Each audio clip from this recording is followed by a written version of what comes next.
আসসালামু আলাইকুম। টিলুপ সিদ্দিকীকে নিয়ে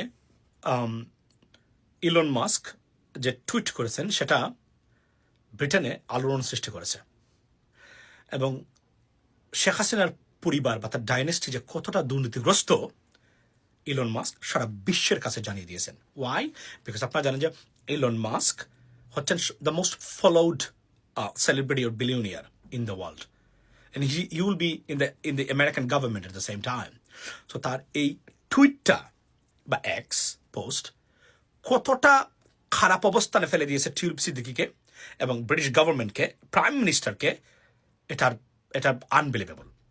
এবং এটা নিয়ে কঠোর সমালোচনা, তুলপাড় সৃষ্টি হয়েছে যে কেন টিলুপ সিদ্দিকীকে প্রধানমন্ত্রী এই পোস্টে বসালেন। তারা বলছেন প্রধানমন্ত্রী জাতীয় স্বার্থ এবং ইন্টিগ্রিটির উপরে তার ব্যক্তিগত পছন্দ বা স্বার্থটাকেই প্রাধান্য দিয়েছেন। এবং এই টুইটে সবচেয়ে ক্ষতিগ্রস্ত হয়েছে শেখ হাসিনা, টিলুপ সিদ্দিকী, আওয়ামী লীগ এবং ব্রিটিশ প্রধানমন্ত্রীর অনেকটা আপনার তার ইমেজ প্রবলেম দেখা দিয়েছে। বাট লাভ হয়েছে বাংলাদেশের মানুষের, বাংলাদেশের ডক্টর ইউনূস সরকারের, ডক্টর মোহাম্মদ ইউনূস সরকারের। প্রমাণ হয়েছে দুর্নীতি এবং তার খালা শেখ হাসিনাকে যে আউস্ট করা হয়েছিল বা যাকে বাদ দেওয়া হয়েছিল, সত্যিকার অর্থে উনি একজন ডিকটেটর এবং দুর্নীতিগ্রস্ত পরিবার বা সরকার ছিল। সেটা ইলন মাস্ক অর্থাৎ মেঘ না চাইতেই বৃষ্টির মতো বাংলাদেশের জন্য হয়ে গেছে।